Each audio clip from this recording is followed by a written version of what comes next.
नमस्कार दोस्तों, मैं हूं रोहन और आज की वीडियो में आपका स्वागत है। आई होप आप सभी लोग ठीक होंगे और मैं तो ठीक ही हूँ। आज हम पढ़ने वाले हैं क्लास 10th के कुछ इंपॉर्टेंट क्वेश्चन जो कि सीबीएसई बोर्ड में कई बार पूछे जा चुके हैं। तो चलिए टाइम क्यों बर्बाद करें, आज की वीडियो को स्टार्ट करते हैं।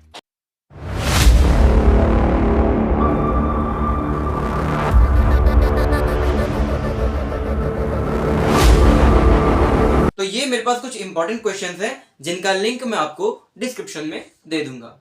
इसमें सेक्शन नंबर 1, सेक्शन ए का पहला क्वेश्चन, फर्स्ट क्वेश्चन कह रहा है name the process of converting vegetable oil to vegetable घी।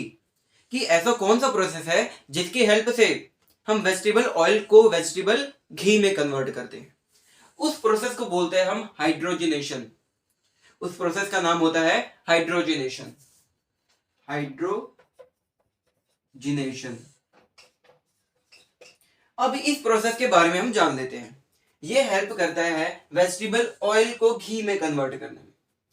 तो इसमें सिंपल सा हमारे पास एक कंपाउंड होता है जिसमें कार्बन और कार्बन के बीच में डबल बॉन्ड लगा होता है और कुछ कार्बन की लॉन्ग चेन। आर का मतलब होता है कार्बन की लॉन्ग चेन। हो सकता है ये 2 कार्बन इसमें जुड़े हो और ज्यादा भी हो सकते हैं। वैसे यहां पे भी ये अनसैचुरेटेड हाइड्रोकार्बन होते हैं। ये वेजिटेबल ऑयल है।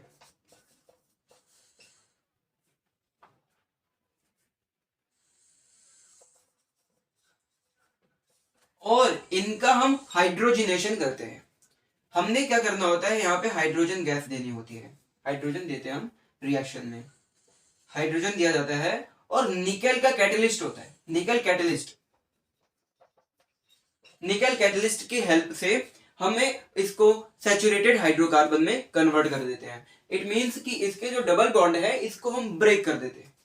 तो कार्बन और कार्बन के बीच में सिंगल बॉन्ड रह जाएगा कि डबल बॉन्ड को जब हम तोड़ेंगे तो सिंगल बॉन्ड बचेगा।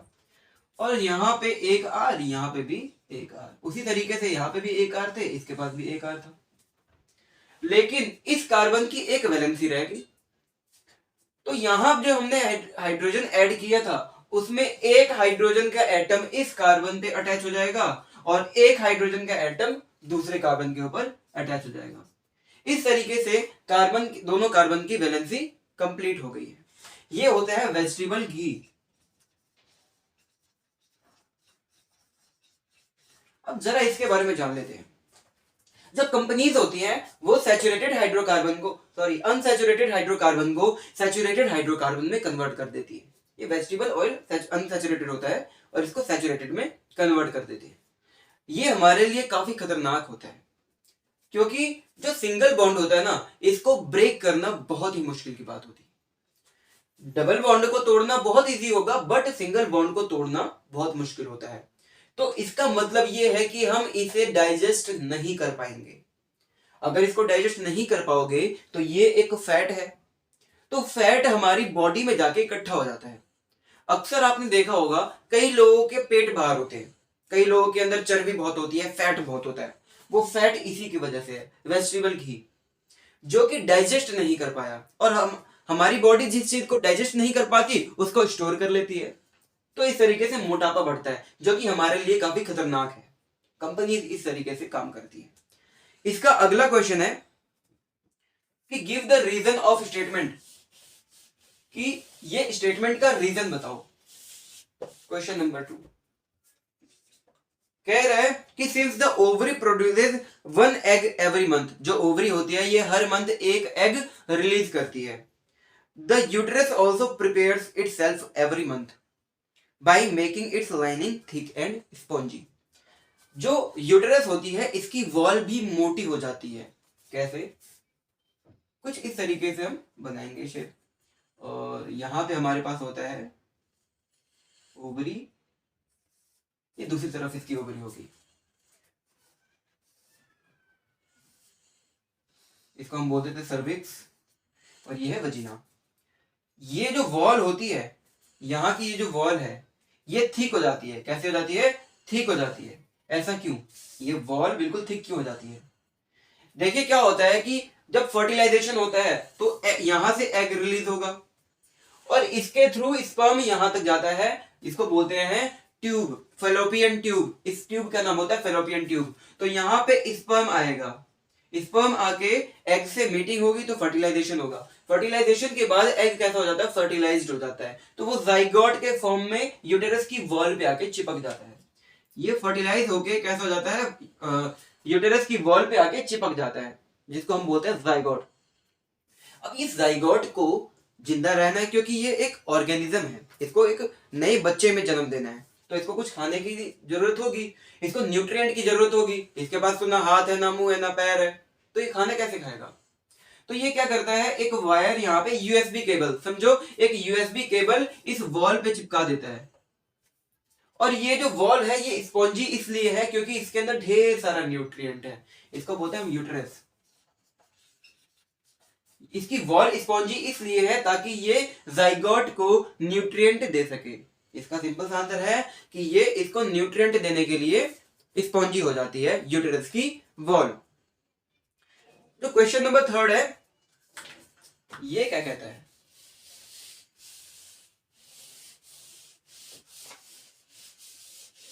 क्वेश्चन 3 कहता है कि name the component of white light that has the greatest wavelength.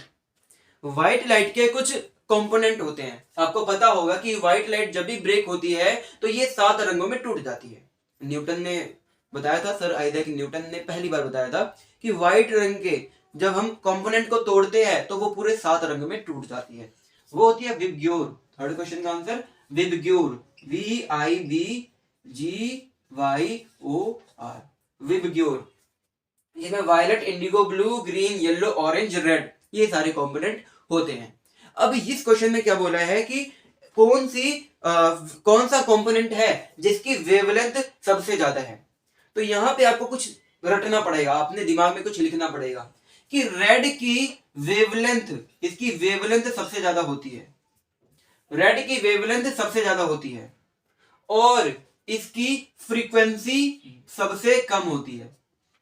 Red की फ्रीक्वेंसी सबसे कम और वेवलेंथ सबसे ज्यादा होती है रेड की, और वायलेट की फ्रीक्वेंसी सबसे ज्यादा है और इसकी वेवलेंथ सबसे कम। इट मींस कि वेवलेंथ वायलेट से रेड की तरफ बढ़ते जाती है और फ्रीक्वेंसी वायलेट से रेड की तरफ घटते जाती है। इस क्वेश्चन में क्या पूछा था कि कौन से कंपोनेंट का वेवलेंथ सबसे ज्यादा है, तो आपको पता चल रहा है कि भैया वेवलेंथ किसका सबसे ज्यादा है, रेड। तो red component of white light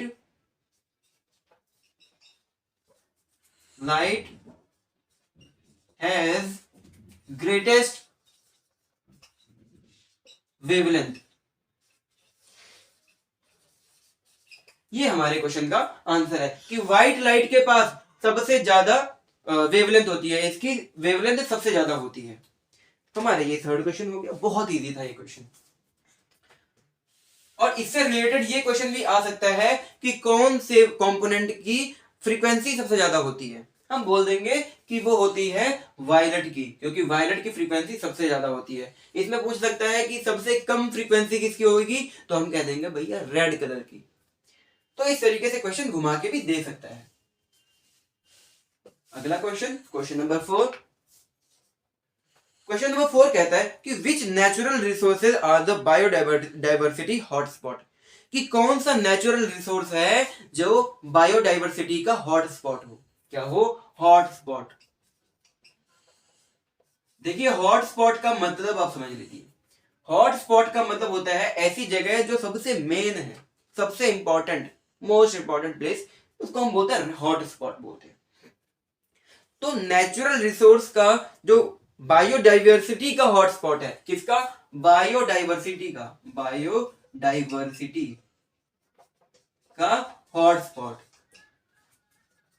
ये एक ही जगह है जहां पे आपको बायो की डाइवर्सिटी दिखेगी। बायो मींस लिविंग ऑर्गेनिज्म और डाइवर्सिटी मतलब उनका फैलाव, वो एक ही जगह पे है। आप शहर में रहोगे तो शहर में आपको सिर्फ और सिर्फ इंसान दिखेंगे, कुछ पालतू कुत्ते बिल्ली भी दिख जाएंगे, बट मोस्टली आपको इंसान ही दिखेंगे। इट मींस कि यहाँ पे डाइवर्सिटी बहुत कम है।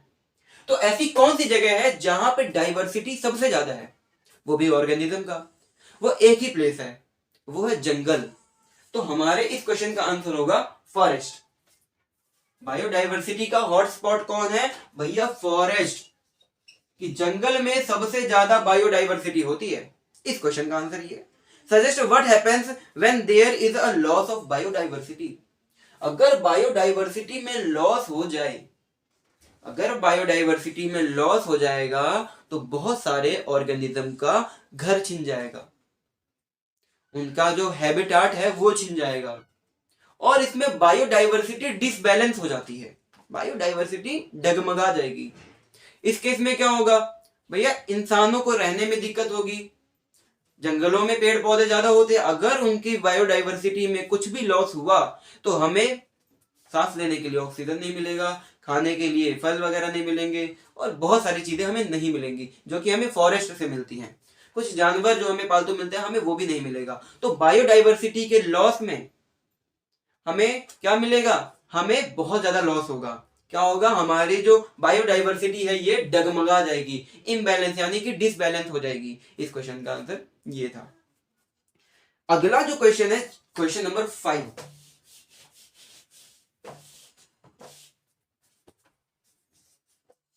क्वेश्चन नंबर 5 कहता है कि write the name and molecular formula of an organic compound. कि हमें नाम और मॉलिक्यूलर फॉर्मूला बताना है एक ऑर्गेनिक कंपाउंड का। Having its name suffixed with ol. Suffix क्या है? सफिक्स है ऑल। और एंड हैविंग 2 कार्बन एटम। कितने कार्बन एटम होंगे? 2 कार्बन। तो हम सीधा पहले एक कंकाल बना लेते हैं। हम सबसे पहले एक कंकाल बना लेते हैं, मीन एक स्ट्रक्चर। डबल कार्बन है atom in the molecule with the help of a balanced equation. अब हमने क्या करना है? देखो यहाँ पे सफिक्स अगर ऑल लगा है तो इसका फंक्शनल ग्रुप क्या होगा? एक ही। उसका फंक्शनल ग्रुप होगा OH। इसका फंक्शनल ग्रुप क्या होगा? OH। कि जहां पे OH दिखता है तो हम सफिक्स लगाते हैं ऑल। जैसे अल्कोहल मींस वहां पे क्या है? ऑल लगेगा, और डबल OH लगता है। OH यानी कि हाइड्रोक्साइड लगता है। हम कार्बन कार्बन के बीच में एक OH लगा दिया, हमने लगा दिया। चलिए दोबारा बना देता हूं क्योंकि एक रिएक्शन नहीं करनी होगी। कार्बन कार्बन इसके बीच में हमने लगा दिया OH। अच्छा, इस कार्बन की 2 वैलेंसी रह रही है, क्योंकि 1 और 2 तो कंप्लीट है, बट 2 वैलेंसी और इसकी रह रही है। तो हम क्या करेंगे? यहाँ पे एक हाइड्रोजन और एक यहाँ पे। उसी तरीके इस कार्बन की 3 वैलेंसी रह रही है, हम यहाँ पे 3 हाइड्रोजन और चेक देंगे। लगा दिया। ये क्या है? ये इथेनॉल है। ये क्या है? इथेनॉल। C2H5OH। ये इथेनॉल है। हम इसका नाम लिख सकते हैं इथेनॉल। कुछ नहीं है, ये पीने वाला दारू है, एकदम पीने वाला दारू। इसी को हम पीते हैं। हम नहीं, मतलब लोग पीते हैं। हाँ, अब कह रहा है कि with the help of a balanced equation, हमें बैलेंस इक्वेशन करनी है। Indicate that what happens when it's heated with excess of concentrated H2SO4। जब हम इसको concentrated H2SO4 में हीट करते हैं, क्या करते हैं? हीट करते हैं। concentrated H2SO4 हम इसको हीट कर रहे हैं। इस केस में क्या होगा? ये इथीन में कन्वर्ट हो जाएगा। इथीन यानी कि C hydrogen hydrogen double bond C hydrogen hydrogen, ये इथीन में कन्वर्ट हो गया। और एक मॉलिक्यूल निकलता है, वो होता है H2O। पानी भी निकल जाता है, वाटर। तो जब भी हम इथेनॉल को कंसंट्रेटेड H2SO4 के साथ हीट करते हैं तो हमें इथीन मिलता है। इथीन मींस 2 कार्बन और दोनों के बीच में डबल बॉन्ड, और बाकी जितने बच रहे वहां पे हाइड्रोजन चेप दिया, और वाटर निकलता है, H2O निकलता है। अब देखते हैं कि ये बैलेंस है या नहीं। यहाँ पे कितने हाइड्रोजन है? 1 2 3 4 5 6, बट और यहाँ पे क्या है? 2 4 और 2 6। हाइड्रोजन कंप्लीट है। और ऑक्सीजन कितने हैं? 1। ऑक्सीजन भी एक ही है। कार्बन 2 थे, 2। तो हमारी ये इक्वेशन भी बैलेंस्ड है। हम इसको सिंपली भी कैसे लिख सकते हैं? हम इसको लिख सकते हैं CH3CH2OH। हम इस तरीके से इसको लिख सकते हैं इथेनॉल को, CH3CH2OH। इसको हमने कंसंट्रेटेड H2SO4 के साथ हीट कर दिया। क्या किया? हीट कर दिया। इस केस में क्या बनेगा हमारे पास इथीन, यानी कि CH2 डबल बॉन्ड CH2 और क्या रिलीज होगा H2O। ये हमारी केमिकल रिएक्शन बन गई। ये स्ट्रक्चर था और ये फिर और इसका नाम क्या होगा इथेनॉल, या फिर हम इसको बोल सकते हैं इथेनॉल तो बोल ही सकते हैं, और हम इसको अल्कोहल भी बोल सकते हैं सिंपली। हाँ, तो ये क्वेश्चन हमारा हो गया। क्वेश्चन नंबर 6 बहुत ही इजी क्वेश्चन था ये, लिखते चलना सब कुछ, पेपर में यही सब पूछे जाएंगे। क्वेश्चन नंबर 6, इसमें कह रहा है कि एक क्यूब है जिसकी एज 6 सेंटीमीटर है। हम मैथ वाला एक क्यूब बना देते हैं, मैथ वाला। इसकी एज 6 सेंटीमीटर की है। अगर एक एज 6 सेंटीमीटर की है तो सारी की सारी 6 सेंटीमीटर ही होगी। आगे, और इसको एक प्रिंटेड पेज के ऊपर रखा गया है। पेज कैसी है, प्रिंटेड है, उसके ऊपर कुछ लिखा हुआ है, ऐसा है पेज।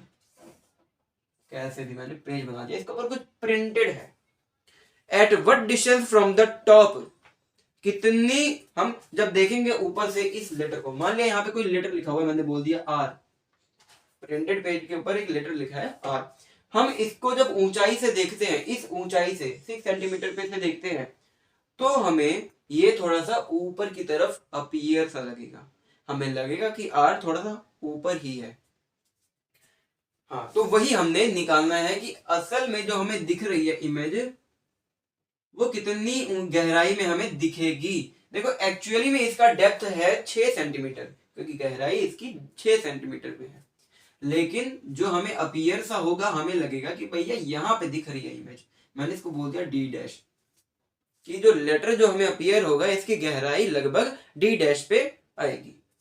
और हमारी जो एक्चुअल गहराई है, एक्चुअली जो हमारी गहराई है वो है डी, और हमें इसका रिफ्रैक्टिव इंडेक्स दिया हुआ है, रिफ्रैक्टिव इंडेक्स दे रखा है, रिफ्रैक्टिव इंडेक्स 1.5, और हमें इसका एक्चुअल डेप्थ भी पता है, जो कि है d is equal to 6 centimetre, क्योंकि हमें क्यूब की असली गहराई बता रहे हैं। फिर आगे बोल दिया कि कितनी ऊंचाई पे दिखेगा, भैया डी डैश निकालने को बोला है, और हमें रिफ्रैक्टिव इंडेक्स का फॉर्मूला पता है, कि रिफ्रैक्टिव इंडेक्स का फॉर्मूला होता है real depth divide by apparent depth.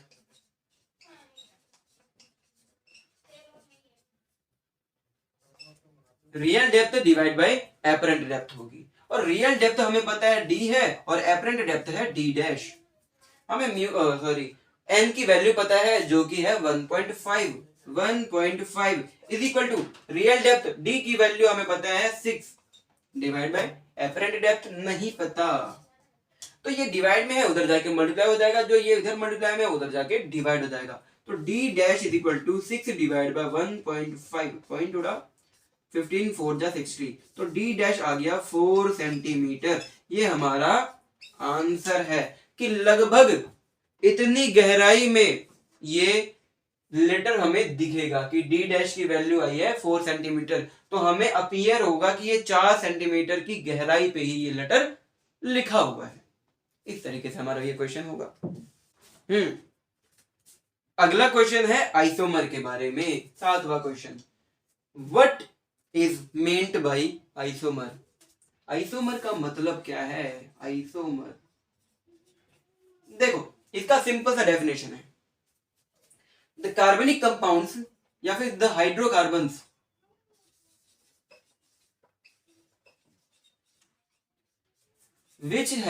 which have same molecular formula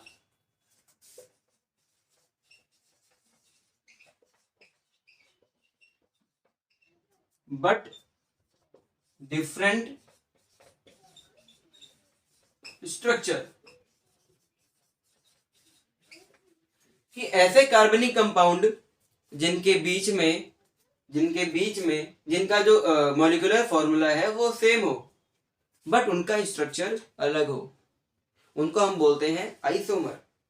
अब इसमें एक चीज इसने पूछ ली कि we can not have isomers of first 3 member of alkane series, alkane series के जो पहले 3 मेंबर है, स्टार्टिंग के जो 3 मेंबर है, इनके स्ट्रक्चरल आइसोमर पॉसिबल नहीं है। हाउ इज इट पॉसिबल, कैसा ऐसा हो सकता है? तो जैसे हम अल्केन सीरीज की बात करते हैं, अल्केन सीरीज, देखो अल्केन की स्टार्टिंग कहां से होती है? स्टार्टिंग करते हैं हम एक कार्बन से, अगर ऐसा पॉसिबल है तो बोलेंगे एक कार्बन, नहीं है तो दूसरा, फिर तीसरा। तो इसका जो पहला मेंबर होता है वो होता है CH4, अगला होता है C2H6, तीसरा होता है C3H8। ये स्टार्टिंग के तीन मेंबर है, ये first 3 member of alkane series है।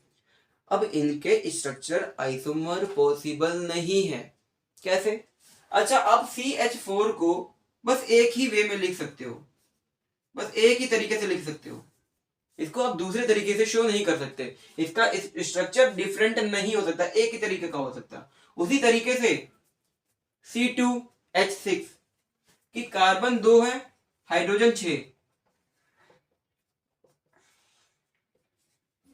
अब इनके कंकाल को चेंज नहीं कर सकते, इसको भी आप चेंज नहीं कर सकते, क्योंकि भैया अगर मैं कहीं तो इस कार्बन को उठा के यहां लगा दिया, यहां लगा दिया, तो कोई भी चेंज ही नहीं हुआ, कार्बन तो कार्बन होता है। इसका 3 कार्बन, सबके ऊपर हाइड्रोजन लगा दो,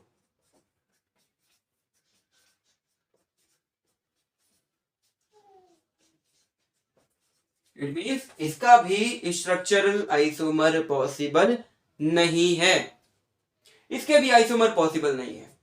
तो कंडीशन क्या है आइसोमर होने का? कंडीशन क्या है भैया? एक ही कंडीशन है कि उसमें कार्बन के कम से कम 4 एटम होने ही चाहिए। स्ट्रक्चर आइसोमर होने का कंडीशन क्या है? क्या होती है? एक ही कंडीशन है, उसमें कम से कम 4 कार्बन के एटम होने चाहिए। क्या लिख सकते हो आप साइड में? क्या बोल दिया? There should be minimum, there should be minimum 4 carbon atoms.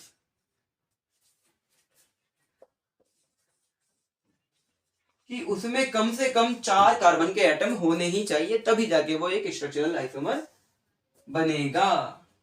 तो इस तरीके से अल्केन सीरीज का के जो तीसरे स्टार्टिंग के जो फर्स्ट 3 मेंबर्स हैं अल्केन सीरीज के, इनका स्ट्रक्चरल आइसोमर या फिर कहें इनका आइसोमर पॉसिबल नहीं है। तो ये सिंपल सा क्वेश्चन था।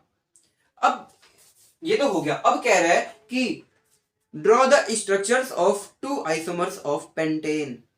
पेंटेन के 2 स्ट्रक्चरल आइसोमर आपको बनाने हैं, 2 आइसोमर बनाते हैं। आई थिंक मुझे ये रफ कर देना चाहिए ताकि मुझे थोड़ी जगह मिल जाए।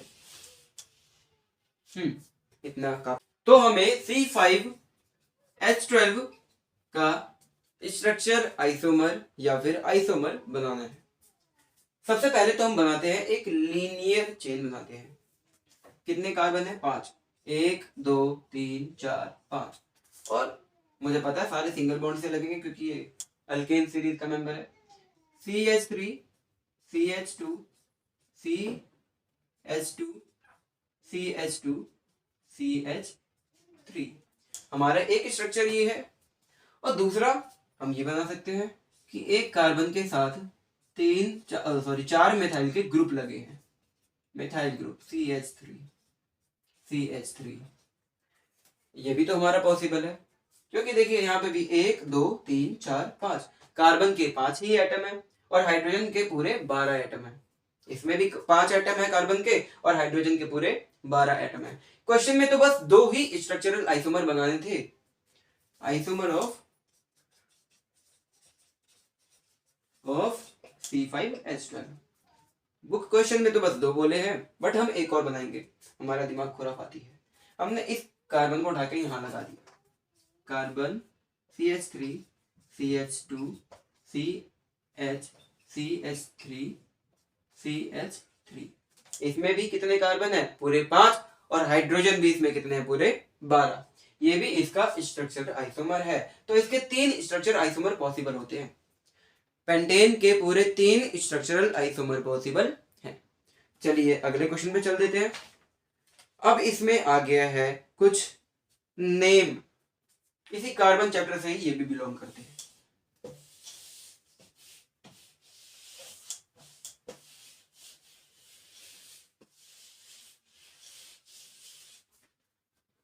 क्वेश्चन नंबर 8 का फर्स्ट ये कह रहा है, और फर्स्ट का भी ए पार्ट है, वाह। कह रहा है कि third member of aldehyde series, aldehyde series का थर्ड मेंबर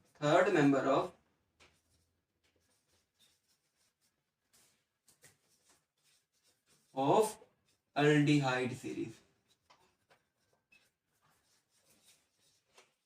देखिए अल्डिहाइड कब होता है, जब कार्बन के पास डबल बॉन्ड O और H लग जाता है। तो देखिए ये तभी पॉसिबल है जब कम से कम 2 कार्बन के एटम वहां पे हो। अगर कार्बन के वहां पे 2 एटम होंगे तब ही क्या पॉसिबल होगा, अल्डिहाइड। क्या पॉसिबल होगा इसका, अल्डिहाइड पॉसिबल होगा, अल्डिहाइड पॉसिबल होगा। अगर सिंगल है ना, कार्बन के डबल बॉन्ड अगर O लगा हुआ है और यहाँ पे H3 है, CH2, या फिर हम बोलेंगे CH, ऐसा पॉसिबल ही नहीं है। अल्डिहाइड तब लगेगा जब कार्बन के कम से कम 2 एटम हो। तो पहला मेंबर तो ये है, और दूसरा मेंबर क्या होगा, इसमें एक और कार्बन जोड़ दिया, कार्बन कार्बन कार्बन, मतलब 3 कार्बन हो जाएंगे, एक पे डबल बॉन्ड O और H, यहाँ पे H2, यहाँ पे H3। दूसरा मेंबर तो ये हो गया, ये H बड़ा मान लेता हूं। ऐसे ही जो इसका तीसरा मेंबर होगा उसमें 4 कार्बन के एटम होंगे, 1 2 3 4, और यहाँ पे लगा दिया डबल बॉन्ड O और इसके साथ लगा दिया हाइड्रोजन, बाकी H2 और H3। तो इसका अल्डिहाइड सीरीज का जो तीसरा मेंबर है वो ये है, अल्डिहाइड सीरीज का जो तीसरा मेंबर है वो ये है, CH3 CH2 CH2 COH। ये हमारा आंसर है इसका। तो थर्ड मेंबर, अल्डिहाइड सीरीज का जो थर्ड मेंबर है वो ये है आंसर। बहुत ही इजी क्वेश्चन था। इसी का सेकंड पार्ट यानी बी पार्ट कह रहा है कि second member of carboxylic series, carboxylic series का सेकंड मेंबर। देखिए इसका पहला मेंबर, इसमें भी सीधा स्टार्टिंग होती है कार्बन नंबर 2 से कम 2 कार्बन होने चाहिए तभी कार्बोक्सिलिक एसिड पॉसिबल है। तो क्या होगा ये CH3COOH, कम से कम 2 कार्बन तो होने ही चाहिए। तो इसका भी पहला मेंबर CH3COOH। दूसरा मेंबर इसका होगा, दूसरा मेंबर होगा इसमें CH3CH2COOH। तो इसका दूसरा मेंबर क्या है, यही है, दूसरा मेंबर अल्डिहाइड सीरीज का यही है। इनका नाम बताना था, नेम बताना था। तो इसका नाम क्या होगा, इसका नाम होगा मैथ एथ प्रोप ब्यूटेनल, हमने नोमेनक्लेचर कर रखा है, नामकरण। इसका नाम होगा ब्यूटेनल। इसी तरीके से इसका नाम मैथ एथ प्रोपेनोइक एसिड, क्या बनेगा इसका नाम, प्रोपेनोइक एसिड, क्योंकि यहाँ पे एक कार्बोक्सिलिक एसिड का ग्रुप लगा है। तो इसका नाम क्या बनेगा, मैथ एथ प्रोपेनोइक एसिड। ये इनके नेम पूछे थे कि भैया कि third member of aldehyde series, उसका नाम होगा ब्यूटेनल। उसी तरीके से second member of carboxylic acid का जो मेंबर है वो होगा प्रोपेनोइक एसिड। बहुत ही इजी क्वेश्चन था। अब इसी 8th का हम सेकंड पार्ट करते हैं, लिखते चलना था वरना भूल जाओगे। आज के टाइम पे इतना दिमाग नहीं है कि सुन के याद कर लो। इसका सेकंड पार्ट, सेकंड का भी ए और बी है। चलो पहले ए कर लेते हैं। कह रहे कि write the IUPAC name of the following. अभी तो हमने स्ट्रक्चर बनाया था इसका C5H12 का, क्या होगा इसका CH3 और CH3। इसका नाम बताओ। लोग कंफ्यूज हो जाते हैं, कहेंगे पेंटेन बनेगा। अरे बुढ़बा पागल है क्या। देखो यहाँ पे हमने ना लंबी से लंबी चेन ढूंढनी है। फर्स्ट ऑफ ऑल हम क्या करते हैं, सबसे लंबी चेन ढूंढते हैं। तो देखो कितने कार्बन हो सकते हैं एक चेन में, 1 2 3। यहां से गिनूंगा तो 1 2 3, तो 3 ही तो हो रहे हैं। कार्बन कितने हो रहे हैं टोटल? 3 हो रहे हैं। मैंने मान लिया ये carbon number 1, carbon number 2, carbon number 3, 3 carbon है। और कार्बन नंबर 2 पे 2 ग्रुप लगे हैं, 2 फंक्शनल ग्रुप लगे हैं। इनका नाम होगा मिथाइल ग्रुप। इन ग्रुप का नाम क्या है? मिथाइल ग्रुप है। ऐसे ही कार्बन अगर 2 होते तो एथाइल ग्रुप बन जाता। इसका नाम क्या बनेगा? देखो कितने कार्बन है, 1 2 3, तो बनेगा सिंपल सा मैथ प्रोपेन। क्या बनेगा? प्रोपेन, क्योंकि सारे सिंगल बॉन्ड से लगे हैं। कार्बन 3 है इसलिए प्रोप। अब इसका कार्बन नंबर 2 पे एक एथाइल लगा है, मिथाइल ग्रुप। कार्बन नंबर 2 पे क्या लगा है? मिथाइल ग्रुप लगा है। और कार्बन 2 पे एक और मिथाइल लगा है। पूरे कितने मिथाइल है? 2। तो 2, डाई मिथाइल, क्योंकि 2 मिथाइल के ग्रुप हैं। डाई का मतलब 2, तो 2 पे भी मिथाइल है और 2 पे भी मिथाइल है, इसलिए डाई मिथाइल लगा दिया और नाम बन गया इसका प्रोपेन।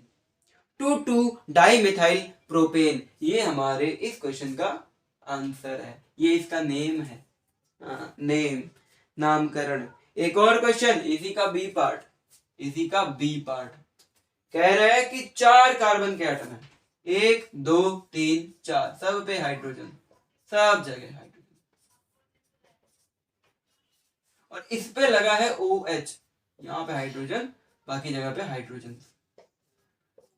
कार्बन नंबर, अच्छा हम काउंट करेंगे 1 2, इधर तो 2 पे आ रहा फंक्शनल ग्रुप, बट इधर से काउंट करने पे 1 2 3, तो भैया हमें 2 सीढ़ियां चढ़नी है। तो कार्बन नंबर 2 पे हम क्या काउंट करेंगे? OH लगा हुआ है, कार्बन नंबर 2 पे ही OH लगा है, उधर से नहीं गिनना। अब देखिए कार्बन नंबर 2 पे क्या लगा है? Alcohol group. कार्बन नंबर 2 पे क्या लगा है? एल्कोहल का ग्रुप लगा है। तो हम इसके सफिक्स लगता है ना, इसका क्या लगता है? सफिक्स। सफिक्स में लगाएंगे ऑल, OL, ऑल। कार्बन कितने? 1 2 3 4, 4 का होता है मैथ प्रोप ब्यूट, ब्यूटेन। क्या बनेगा इसका नाम असल में? ब्यूटेन बनेगा, मगर हमारे पास एक फंक्शनल ग्रुप है, तो भैया ब्यूटेन ई हटा के लगा देंगे ऑल, ब्यूटेनॉल बनेगा। मगर यहाँ पे एक और कंडीशन है, कह रहा है कि कार्बन नंबर 2 पे ही लगा है। कहां लगा है? कार्बन नंबर 2 पे, तो हमें 2 भी मेंशन करना पड़ेगा।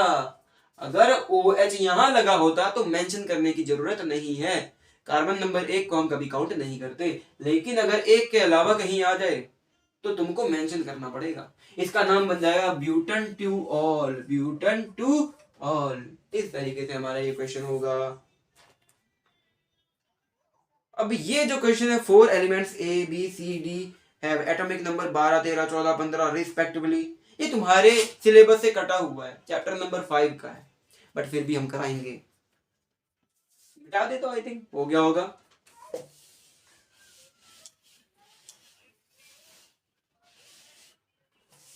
नाइन्थ क्वेश्चन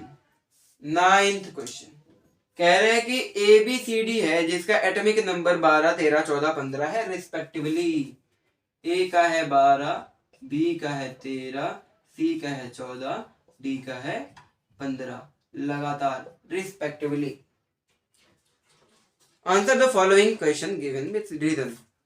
कह रहे हैं कि भैया रीजन के साथ इसका आंसर बताना है। देखो पहला बोल रहे हैं कि what is the number of valence electrons and valency of D, कि भैया D के, ये जो D है इसके वैलेंस इलेक्ट्रॉन कितने हैं और इसकी वैलेंसी कितनी है। भैया वैलेंस इलेक्ट्रॉन इसके कितने होंगे? जब मैं इसको तोड़ता हूं तो पहले शेल में 2, दूसरे में 8 और तीसरे में कितने बच रहे हैं? 5 इलेक्ट्रॉन। कितने बच रहे हैं? 5 इलेक्ट्रॉन बच रहे हैं। तो इसकी valence electron, number of valence electron, valence electron का नंबर कितना है भैया? 5। कितना है? 5। और यही इसकी क्या होती है? सॉरी, वैलेंस 3 इलेक्ट्रॉन को इसकी जरूरत है, 8 होने के लिए 3 इलेक्ट्रॉन को इसकी जरूरत है। तो क्या करेगा भैया? 3 इलेक्ट्रॉन ये ले लेता है, लेने की कोशिश करता है। ऐसे ही तो इसकी वैलेंसी है, वैलेंसी ऑफ डी की वैलेंसी कितनी होगी? डी की वैलेंसी होगी -3। वैलेंस इलेक्ट्रॉन तो भैया काउंटिंग में आता है 2 3 4 5, लेकिन वैलेंसी प्लस माइनस के साथ आ जाती है। वैलेंसी को ही वैलेंस बोलते हैं, वैलेंस इलेक्ट्रॉन वही होता है, मगर उनका साइन आ जाता है। भैया प्लस अगर इलेक्ट्रॉन दे सकता है तो प्लस, ले सकता है तो माइनस का। फर्स्ट क्वेश्चन हो गया। सेकेंड क्वेश्चन कह रहा है कि which of them will have largest atomic radii. इन सब में से सबसे बड़ा एटॉमिक रेडियाई किसका होगा? सब लोग कहेंगे भैया डी का होगा, डी का, लेकिन नहीं, यही तो इसका ट्रिक है। सबसे बड़ा एटॉमिक रेडियाई डी का होगा। इनके पास जो नंबर ऑफ शेल है वो सेम है, इनके पास तीन शेल है, इसके पास भी 3 शेल होगी, इसके पास 3, इसके पास 3 और इसके पास भी 3। और इतिहास गवाह है, जब भी किसी भी एटम के जो शेल है अगर बराबर है, सबके जो नंबर ऑफ शेल अगर बराबर है, तो उसमें एक कंडीशन लगती है कि जिसका इलेक्ट्रॉन ज्यादा है, शेल बराबर होना चाहिए, शेल बराबर होना चाहिए, जिसमें ज्यादा इलेक्ट्रॉन है उसका एटॉमिक रेडियाई छोटा हो जाता है। जिसका शेल मतलब जिसके इलेक्ट्रॉन ज्यादा है आउटर मोस्ट शेल में, उसका जो एटॉमिक रेडियाई है वो छोटा हो जाता है, उसका रेडियस छोटा हो जाता है। और जिसके में इलेक्ट्रॉन कम है उसका रेडियस बड़ा होता है। इसके पास कम इलेक्ट्रॉन है इसलिए इसका रेडियस ज्यादा होता है। कई लोग पूछेंगे ऐसा क्यों होता है, बताता हूं। A has greatest atomic radius, इसका जो एटॉमिक रेडियस है वो सबसे बड़ा होगा। अच्छा, इसका रीजन देखिए, हम पढ़ते हैं कि न्यूक्लियस में क्या होता है, प्रोटॉन होते हैं। क्या होते हैं? प्रोटॉन होते हैं। उसके ऊपर चार्ज होता है प्लस का, और इलेक्ट्रॉन के ऊपर चार्ज होता है माइनस का। तो जितने ज्यादा इलेक्ट्रॉन होंगे उतने ही ज्यादा प्रोटॉन भी होंगे, और जितने ज्यादा प्रोटॉन जितने ज्यादा इलेक्ट्रॉन, तो उनके बीच में जो फोर्स ऑफ अट्रैक्शन है ये बहुत ज्यादा हो जाएगा। तो फोर्स ऑफ अट्रैक्शन ज्यादा हो गया तो वो इलेक्ट्रॉन को ज्यादा तेज खींचेगा अपनी तरफ। तो इलेक्ट्रॉन थोड़ा सा खिसक के इसकी तरफ आएगा, क्योंकि दोनों के बीच में फोर्स ज्यादा है। इलेक्ट्रॉन न्यूक्लियाई फोर्स कहते हैं। तो जितना ज्यादा इलेक्ट्रॉन होगा उतनी ही ताकत से खींच लेगा, और कम इलेक्ट्रॉन होगा तो कम ताकत से खींचेगा। तो इसीलिए जिसको ज्यादा ताकत से खींच लेगा उसका एटॉमिक रेडियाई, जिसको कम ताकत से खींचेगा उसका एटॉमिक रेडियाई ज्यादा होगा। तो इसका इलेक्ट्रॉन कम है इसलिए इसके बीच में इलेक्ट्रॉन न्यूक्लियाई फोर्स भी कम है, इसलिए इसका जो रेडियस है वो ज्यादा होगा। Because A has less number of electrons, इसके बाद सो there will be less electronuclei force,